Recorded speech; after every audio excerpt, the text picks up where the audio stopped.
centaines et des milliers de femmes qui prétendent avoir des relations avec des êtres de lumière. À cause de la sémantique, on les appelle aujourd'hui des guides. Si vous faites partie du Nouvel Âge, les gens au mon bureau me disent « J'ai vu mon guide vient me parler ». Je voudrais que vous sachiez que vos guides ont été prophétisés, qu'ils viendraient à la fin des temps. Comme ce fut du temps de Noé, ce sont des démons qui apparaissent. Et je connais une personne qui parle régulièrement avec des démons, qui ne veut pas avouer que ce sont des démons, mais qui se cachent derrière des visages de grand-papa ou de grand-mère. Les morts ne reviennent pas. S'il y a des morts qui viennent vous parler, qui ont le visage d'un grand-père ou d'une grand-mère, ce sont des démons qui connaissent tout de votre famille. Ils ont la capacité, le pouvoir d'emprunter leur masque, leur visage, leur voix. Ce sont de purs esprits. Ils ont des pouvoirs incroyables. Et c'est comme ça, il lui dit, qui arrivera du temps de Noé, arrivera du même au jour du Fils de l'homme. Nous sommes à cette époque. Ça n'est une autre raison qu'il faut que vous croyiez que nous sommes à la fin des temps. Alors, si vous voulez aller dans Jude 6 et 7, c'est très important. Ces gens nous viennent, comme vous le savez, des soucoupes volantes. Les soucoupes volantes, contrairement à ce que vous avez pu croire jusqu'à date, ne sont pas des objets qui viennent d'une autre planète. Ce ne sont pas, comme le disait Kenneth Arnold en 1947, qui fut un des premiers à voir les soucoupes volantes au-dessus du Nouveau-Mexique, ce ne sont pas des extraterrestres. Ils ne viennent pas d'une autre terre ou d'une autre galaxie. J'espère que vous m'écoutez bien. Est-ce que le son est assez fort? Ces entités sont des extradimensionnels. Ils ne viennent pas d'une autre planète, ils viennent d'une autre dimension. Vous et moi vivons dans la longueur, dans la largeur et dans la hauteur. Votre esprit vit dans une autre dimension, mais vous n'êtes pas conscient de cela. Mais eux ont cette capacité de quitter les lieux que Dieu leur a ordonnés, de venir sur cette terre, de se matérialiser, de prendre la forme de femmes brillantes, quelle qu'elle soit. La Bible nous dit que Satan a la capacité de se déguiser en ange de lumière. Allez pas croire qu'un ange de lumière, c'est pas beau. Il a cette capacité. Allez dans Jude 6 et 7 et vous allez lire quelque chose d'extraordinaire. J'ai fait 15 ans de recherche sur les ovnis. Je n'ai pas beaucoup de temps d'en parler ce soir. J'ai des documents ici avec le docteur Hynek qui a été payé par le gouvernement américain. On fait pour des centaines de millions de dollars de recherche. Et le mouvement évolutionniste Ordo Ab Chao ont installé au Texas et puis en Californie des champs immenses, des antennes qui sont sur l'univers, qui attendent avec le docteur Paul Sagan, Carl Sagan, qui attendent des codes qui viennent des autres planètes. Et ceci a coûté des centaines de millions de dollars pris dans la poche des payeurs de taxes pour concrétiser une doctrine fausse. Alors, les Illuminati croient que nous venons, qu'il y a d'autres vies ailleurs. Durant le temps que le peuple croit qu'il y a de la vie ailleurs, eh bien, ce peuple est endormi pour qu'eux continuent à chercher avec les dollars de la drogue et autres pour faire des recherches pour comment contrôler ce peuple entièrement par la technologie moderne. J'en dis des choses, hein? La Bible annonce pourtant. Jude 6 et 7. Je vais commencer à 5. Il est dit ceci.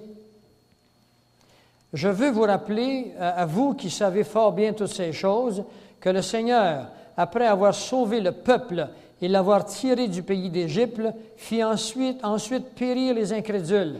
À chaque fois que Dieu intervient dans l'humanité, il fait périr les incrédules. Quand il a fait son arche, il a dit à tout le monde, Noé a enseigné 120 ans d'entrer dans l'arche, que le jugement viendrait. Et le dernier jour, il est entré dans l'arche, puis les gens riaient de lui. Les gens partaient des pays étrangers pour venir voir ce fou qui se faisait une arche, puis il n'y avait même pas d'eau. Il faut au moins qu'il y ait de l'eau pour avoir l'air logique. Il n'y avait pas d'eau, il a bâti son arche sur le terrain sec. Et quand le dernier jour est venu, Noé a dit aux gens d'entrer dans l'arche.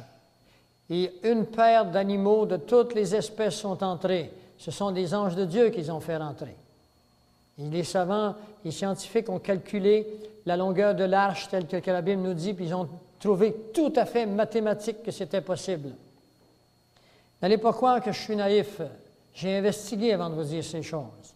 Et si vous pensez que je suis naïf et que vous ne l'êtes pas parce que vous n'investiguez pas, eh bien, vous ferez partie du peuple qui est des incrédules. Je vous invite à croire. Je ne vous oblige pas à croire, mais je vous invite à croire. Alors, il est marqué ceci. Il les fit ensuite périr les incrédules qu'il a réservés pour le jugement du grand jour. Il a enchaîné éternellement par les ténèbres les anges qui n'ont pas gardé leur dignité, mais qui ont abandonné leur propre demeure. La Bible nous dit que les démons ont abandonné la demeure dans laquelle Dieu leur avait ordonné de rester, et ils sont venus sur la planète Terre. Que Sodome et Gomorrhe et les villes voisines qui se livrèrent comme eux à l'impudicité, à des vices contre nature, donc à l'homosexualité, sont donnés en exemple subissant la peine d'un feu éternel. Ce qui veut dire que l'homosexualité, c'est une séduction satanique dans le cerveau des homosexuels. N'allez pas croire que l'homosexualité est acceptable aux yeux de Dieu. Elle l'est devenue aux yeux des hommes, mais elle ne l'est pas aux yeux de Dieu. C'est un choix que vous devez faire. N'allez pas croire que vous êtes foutus parce que vous êtes homosexuel. Je connais beaucoup de monde qui sont homosexuels. Ils ne l'ont pas voulu. Pas de faute. Je suis arrivé au monde pécheur, moi. Je ne l'ai pas voulu. C'est génétique qu'on est pécheur. Mais il y a une solution pour votre homosexualité. Il y a une solution pour l'homme naturel que vous êtes, qu'il n'y a pas d'issue pour l'homme naturel. Autre que ce que Dieu nous enseigne. Je vais vous montrer dans un instant. Ce que je voulais mettre en lumière ici, c'est que la Bible nous dit que des anges ont quitté les demeures naturelles, les demeures non naturelles, les demeures que Dieu leur a données, sont venus sur la planète Terre, et puis ont eu des relations sexuelles avec des femmes, ont engendré des génétiques qui ont changé. Dieu a de perversité. Dieu a dû laver la terre complète. Il a pris la génération de Noé qui n'avait pas été touchée génétiquement. Il a refait le monde avec, et le monde est de retour où il était. Et si Dieu a toujours puni l'humanité quand il l'a fait, s'il a toujours jugé, il va le faire bientôt. Et vous le verrez dans Matthieu 25 au verset 41. Prenez-le en note, vous le lirez chez vous. Matthieu 25, le verset 41. Il dira, « Retirez-vous de moi, maudit. Toute personne qui rejette Christ est un maudit. » Ce n'est pas un pécheur qui est maudit. Tout le monde est pécheur. C'est celui qui rejette Christ. Ce n'est pas votre faute d'être arrivé au monde pécheur. Vous n'y pouvez rien. C'est génétique, le péché. Il dira, « Allez au feu éternel qui a été préparé pour le diable et pour ses anges. » L'enfer n'a donc pas été créé pour les hommes. Elle a été créée pour le diable et ses anges. Mais étant donné que vous n'avez pas voulu du salut, les hommes n'ont pas voulu du salut, eh bien Dieu les a laissés là. Et c'est l'ennemi qui les a ramassés. Maintenant, je termine avec le numéro 8. C'est « Je vis les âmes de ceux qui avaient été décapités ». C'est dans Apocalypse 20, le verset 4. « Je vis les âmes de ceux qui avaient été décapités à cause du témoignage de Jésus, à cause de la parole, qui n'avaient pas reçu la marque de la bête et qui n'avaient pas adoré son image. » Oh là là, ça c'est extraordinaire. Alors, il s'agit ici de l'Apocalypse 20, c'est Jean, l'apôtre Jean, qui est sur l'île de Patmos en l'an 95. C'est un ange qui lui montre toutes ces choses qui vont arriver. Il dit, « Je vis les âmes de ceux qui avaient été décapités. » Alors, il est au ciel, on le voit dans Apocalypse 4, 1. L'Église est enlevée dans Apocalypse 4, 1. À partir d'Apocalypse 4, 1, jamais plus on ne parle de l'Église. Je vous ai dit ce que c'était l'Église. Pas l'Église du coin de la rue qui est là, qui s'appelle une telle dénomination. C'est l'ensemble des êtres humains qui, dans le temple de l'Esprit Saint que nous sommes, avons reçu la parole de Dieu dans son authenticité, sans en altérer le contenu. Parce que la Bible est claire et nette là-dessus. Vous serez sauvés si vous le retenez dans les termes que je vous l'ai donnés. Autrement, vous aurez cru en vain. N'ajoutez rien, n'enlevez rien, sinon vous aurez cru en vain. Pas moi qui parle, là. Allez dans Corinthiens. Alors, je vis les âmes des décapités. Ça suppose qu'il y a des décapités. Et on est à la fin des temps. À cause du témoignage de Jésus. Je témoigne de Jésus, ce que je sache. Moi, je suis un candidat pour me faire décapiter. Mon nom est... J'ai su par des policiers que les conférences que je donne, mon nom est dans les hauts lieux. On le sait. Je suis connu. Et si je n'étais pas enlevé avant que les tribulations arrivent, je serais un des premiers à être cueilli. Parce que je suis sur la place publique. Pas parce que je suis meilleur qu'un autre. Rien à voir, ça. Parce que je suis sur la place publique. C'est marqué à cause du témoignage de Jésus. Et à cause de sa parole. Connaissez-vous la parole de Dieu? Connaissez-vous au moins un verset par cœur? Si vous ne connaissez pas la parole de Dieu, comment voulez-vous avoir des critères? Il faut s'intéresser à la parole de Dieu. Pour devenir un docteur, moi, j'ai été à l'école 4 ans, puis je suis retourné bien longtemps après. C'est juste pour gagner ma vie. Les gars qui gagnent à l'Auto-Québec, lui, le pur ignorant, il coûte 2 piastres, il gagne 1 million, il a gagné sa vie. Il n'a pas besoin d'aller 4 ans à l'école. Vous trouvez que c'est juste? Mais voyons, on vit dans un monde complètement injuste. Il n'y a pas de justice ici. Il faut que vous la trouviez dans votre âme, dans votre esprit, votre justice. Il faut que vous soyez heureux vous-même, parce que si vous regardez autour de vous, ça ne marche pas, hein?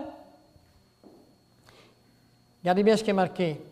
Et ceux qui n'avaient pas reçu la marque de la bête et qui n'avaient pas adoré son image. Ceci veut dire que quand l'Antéchrist arrive au pouvoir, il va marquer tout le monde sur la main et puis il va exiger que vous l'adoriez. Il va exiger qu'il soit adoré. Et tous ceux-là qui ne voudront pas l'adorer, et tous ceux-là qui ne voudront pas recevoir cette puce électronique qui est prête, qui est faite, cette puce électronique s'insère dans le côté de la main, 666, tel que Apocalypse 13 vous l'a montré tantôt, donc à la 4e phase. Cette puce est prête actuellement. Il y a des vétérinaires, il y en a 2 à Québec qui marquent les animaux. Ils en ont imprimé l'année dernière, tout près de 8 millions aux États-Unis, chez les animaux, les chiens, les chats. Ils ont commencé à le faire pour les vieillards qui font du Alzheimer. Cette puce contient un ensemble d'éléments électroniques qui a été placé avec un ordinateur, qui a un numéro qui correspond à un numéro. Et puis, à peu près à tous les ans, les années, vous allez voir celui qui vous l'a posé, puis il prend un appareil, puis elle passe par-dessus de même, puis elle se recharge parce qu'elle marche avec la chaleur de votre main, et puis elle envoie des ondes électroniques qui sont ramassées sur satellite, puis ils peuvent vous trouver n'importe où sur la planète Terre, juste en pitonnant sur un ordinateur, puis bip, bip, les fréquences rentrent, c'est tel numéro, il est dans tel pays, il est dans telle ville, il est dans tel district, il est dans telle rue, il est dans tel appartement.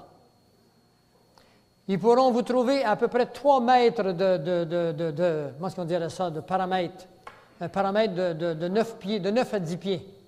Ceci n'est pas une réalisation à venir, mes amis, c'est totalement fait.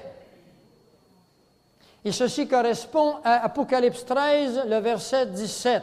S'il y en a parmi vous qui me disent que la fin des temps, c'est pas pour tout de suite, c'est pas vrai, revisez vos positions.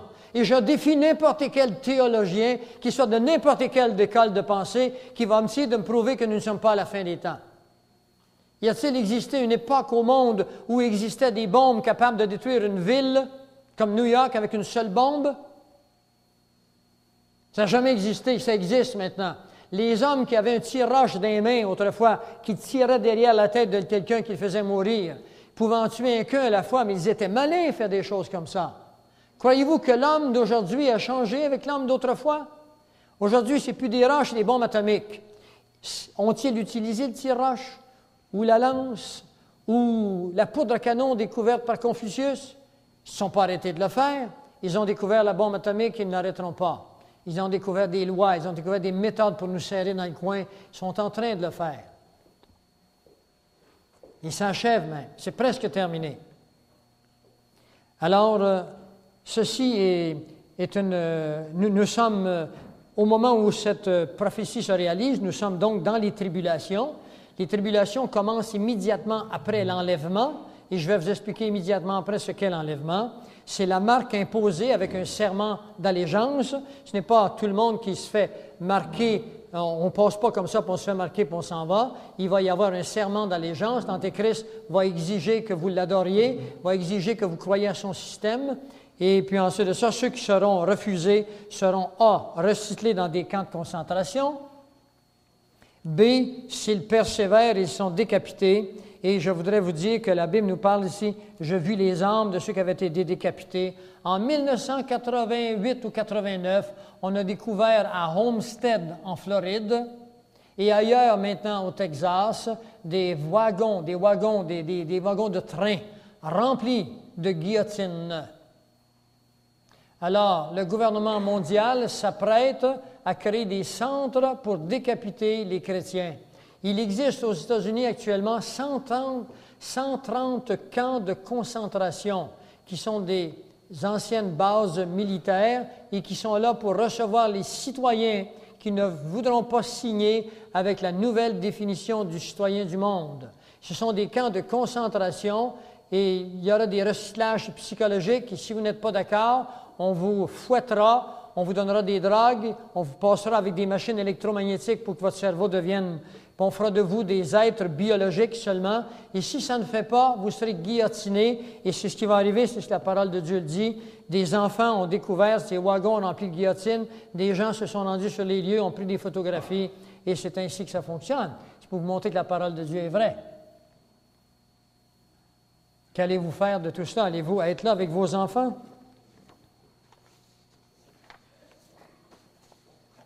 Eh bien, je voudrais vous apporter une solution à tous ces bobos. Isabelle, le dernier acétate, je ne l'ai pas, moi, sur la pomme. Je ne l'ai pas, moi. Je voudrais, avant de la mettre, là, je voudrais vous dire ceci. Vous avez tous entendu parler de l'explosion qu'il y a eu à Omaha. Vous vous souvenez, l'explosion qui a eu lieu? Eh bien, une semaine après, on m'a faxé, venant d'un sismographe qui est à Omaha, on m'a faxé ce sismographe ici qui montre qu'il n'y a pas eu une explosion, mais qu'il y en a eu 2 explosions. Et les explosions ont été de l'intérieur de la bâtisse et non de l'extérieur de la bâtisse. Et des experts en armement américains ont pu démontrer que le Jeep ou l'automobile ou le camion qui était à l'extérieur, à cause que l'explosion qui s'est faite n'aurait jamais pu briser les murs comme elle l'a fait, c'est des bombes qui ont été placées à l'intérieur de la bâtisse et on a des preuves maintenant qu'ils ont été placés par la CIA elle-même, même s'il fallait tuer des enfants. C'est la CIA qui l'a fait dans le but d'accuser les milices aux États-Unis qui entreront bientôt en guerre avec le gouvernement américain. Alors, je voulais vous montrer ces choses-là. Ça m'a été envoyé par John Trackman, qui est le chef, si vous voulez, en charge des milices américaines.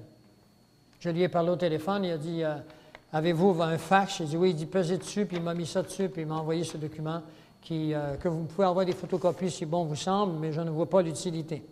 Maintenant,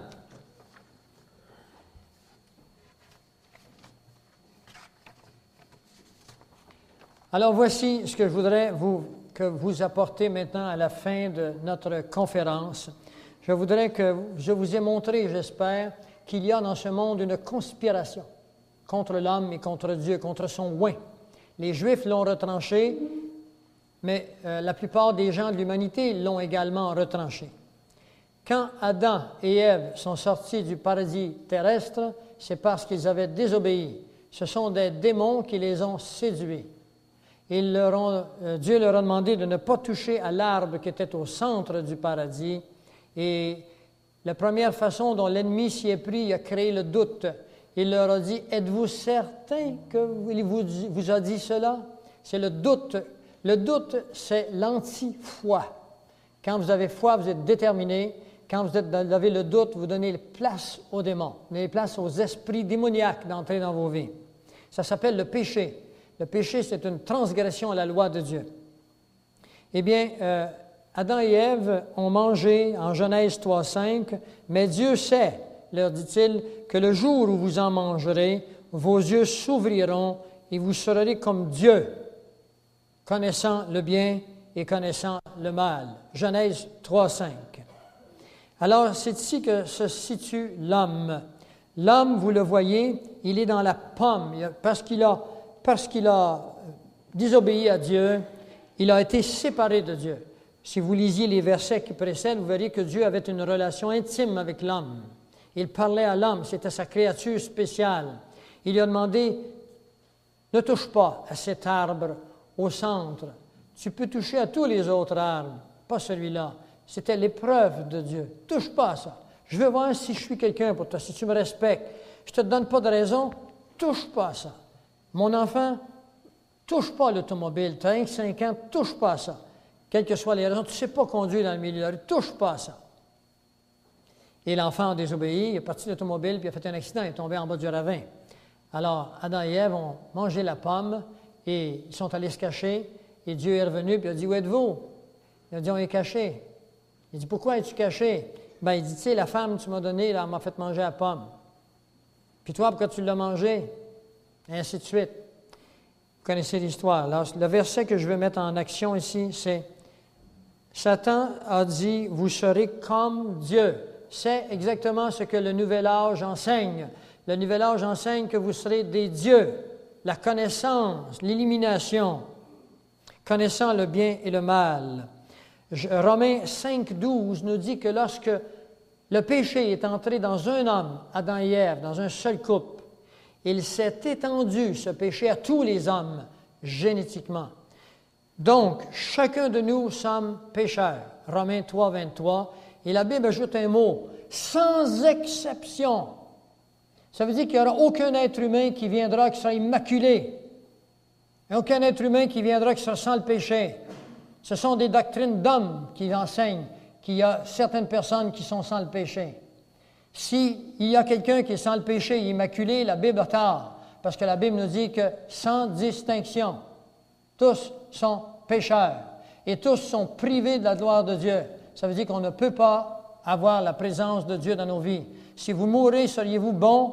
Vous êtes perdus. Et ceci est expliqué dans la doctrine suivante. La pomme qui est là. Vous le voyez, la pomme, c'est l'homme. Il y a marqué l'homme en dessous. Le bien et le mal sont inclus dans vous. Le bien et le mal sont intrinsèquement liés l'un et l'autre dans vos cœurs. C'est comme un ordinateur. C'est un seul ordinateur. Dépendamment du piton que vous allez peser, vous pouvez sortir le programme A ou le programme B, qui peuvent être à l'opposé. Imaginez-vous pour un instant que vous optez, vous, à cause du mal qui est inclus dans votre cœur, comme dans le mien. Le mal est inclus dans vos cœurs. Et le bien est inclus dans vos cœurs. Vous avez mangé de l'arbre de la connaissance du bien et de la connaissance du mal. Imaginez-vous que vous êtes le mal maximal. Vous appelez Adolf Hitler. C'est une personnalité quelconque. Tout le monde serait d'accord avec moi que ce bonhomme-là, là, pour avoir tué autant de personnes, il mérite d'être mis à mort, puis il mérite l'enfer, la perdition totale. Est-ce qu'il y en a qui ne sont pas d'accord avec moi? Avez-vous vu les atrocités de la Deuxième Guerre mondiale? Ils ont originé d'un seul homme. Il est probablement l'incarnation du mal le pire que vous connaissiez. Imaginez maintenant le bien, de l'autre côté, à son maximum. Mettez une mère, Marie-Thérèse. J'ai pris celle-là parce qu'elle est connue. Elle est connue de tout le monde. Elle vit à Bombay, puis elle prend soin des gens, et ainsi de suite. Alors, pour la plupart des gens, Hitler, c'est un homme en enfer parce qu'il a fait beaucoup de mal. Marie-Thérèse, elle est sûrement sauvée parce qu'elle a fait beaucoup de bien. Voulez-vous que je vais vous dire quelque chose? Ça va être surprenant pour la plupart d'entre vous. Sœur Marie-Thérèse, au bout dans le bien, ou Adolf Hitler dans le mal, sont tous les deux des hommes naturels. Parce que le bien et le mal sont inclus dans le cœur de Marie-Thérèse et le mal dans le cœur d'Adolf Hitler. Ça dépend du programme du piton qu'ils ont pesé dessus. Une qui a choisi de faire le bien, l'autre de faire le mal. Mais je veux que vous sachiez qu'ils sont tous les deux des hommes qui sont perdus tous les deux aux yeux de Dieu. Tous les deux sont perdus aux yeux de Dieu. Vous ne pouvez pas vous justifier parce que vous avez fait le mal, que vous êtes perdu. Vous ne pouvez pas vous justifier parce que vous avez fait le bien, que vous êtes sauvé. Cela n'a rien à voir avec le salut. Le bien a beaucoup à voir avec la sanctification. Mais la sanctification ne vient jamais avant la justification. Vous devez d'abord être trouvé juste aux yeux de Dieu avant de vous sanctifier. Toute sanctification qui se fait à partir de vos mérites ne vaut rien aux yeux de Dieu. Vous devez d'abord passer de l'autre côté. Aux yeux de Dieu, il y a un fossé entre l'homme et entre Dieu. Vous le voyez, ce fossé? Il y a un seul pont pour franchir ce fossé, puis il s'appelle Jésus-Christ. Que vous soyez bon, que vous soyez méchant, vous n'êtes pas perdu parce que vous êtes méchant, vous n'êtes pas sauvé parce que vous êtes bon, vous êtes perdu parce que vous n'avez pas accepté Christ, et vous êtes sauvé parce que vous avez accepté Christ. Quel que soit l'état de votre esprit, vous êtes un homme naturel tant que vous n'avez pas accepté Christ. Le jour où vous êtes accepté Christ, vous êtes désormais sauvé. Et dans Romains 11, 32, il est marqué ceci, « Dieu a enfermé tous les hommes dans la désobéissance pour faire miséricorde à tous. » Il faut s'entendre ici, ça ne veut pas dire que tous les hommes sont sauvés, que tous les hommes, Dieu va leur faire miséricorde. Il va leur faire miséricorde uniquement en fonction de l'œuvre accomplie. Et on va prendre l'autre page maintenant, et on termine ici. Et si vous ne comprenez pas avec ça, je ne pourrai jamais vous faire comprendre mieux. Dans Romains 3, le verset 23 et 24 nous dit ceci, « Car tous ont péché et tous sont privés de la présence de Dieu. Qui que vous soyez, quelles que soient les bontés que vous ayez faites, tous sont pécheurs et tous sont privés de la gloire de Dieu. Il n'y a pas de personne qui est unique, qui est sauvée parce qu'elle est née de ceci ou de cela. Sans exception, tout homme qui arrive au monde est destiné à la perdition, sauf si vous mourrez avant d'être conscient de votre participation avec le péché. Vous avez 5 ans, vous mourrez, vous n'avez jamais... C'est sûr que la Bible est claire et nette là-dessus. Vous n'êtes pas perdu à l'âge de 5 ans si vous mourrez. Vous avez un enfant qui a 1 an qui est mort, il est sauvé, votre enfant. Il n'a pas participé au péché. Il n'était pas conscient encore. Seulement à l'âge de la conscience du péché et du mal, pour choisir entre le bien et le mal. Chez l'un, c'est 6 ans, chez l'autre, c'est 11 ans, ce n'est pas à moi de décider ça. Mais regardez là ce qui est extraordinaire ici, ce qui est marqué. Il ne faut pas arrêter là. Ils sont privés de la gloire de Dieu, ça veut dire de la renommée de Dieu, de la présence de Dieu, du salut de Dieu.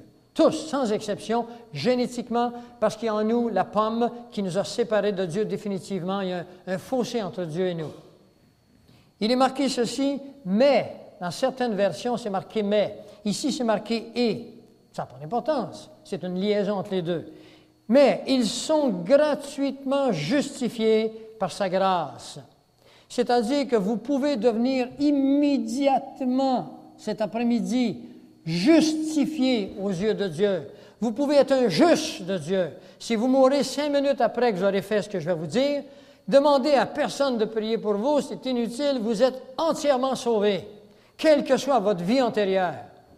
Il y a une chose à faire. Ils sont sauvés par la grâce. Ça veut dire que la grâce, c'est un cadeau. Vous ne pouvez pas vous mériter d'être sauvé. Vous ne pouvez pas vous mériter le ciel. C'est une grâce. C'est Dieu qui le veut. Mais il y a une petite condition. Son amour est inconditionnel, mais son salut est conditionnel. C'est-à-dire qu'il a fallu que lui meure sur la croix à votre place, puis ensuite il vous demande seulement ceci, que vous croyez dans son œuvre. Il faut que vous croyiez dans l'œuvre de Jésus-Christ. Si vous ne croyez pas, vous avez manqué le bateau. C'est la foi uniquement qui nous sauve. Seulement la foi qui vous sauve. Aucune des œuvres que vous pourriez accomplir ne peut vous sauver. Auriez-vous eu 10 enfants? Auriez-vous peiné toute votre vie? Auriez-vous été la meilleure des personnes? Laissez vos biens aux pauvres. Ils ne croyaient pas en Jésus, vous êtes perdus. Parce que ça s'appelle une œuvre, des œuvres. Et vous n'êtes pas sauvés parce que vous avez fait des œuvres. C'était bon pour l'Ancien Testament. Vous êtes sur le Nouveau Testament.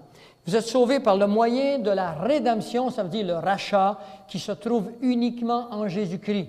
Et vous irez vérifier ça, un verset de plus dans Actes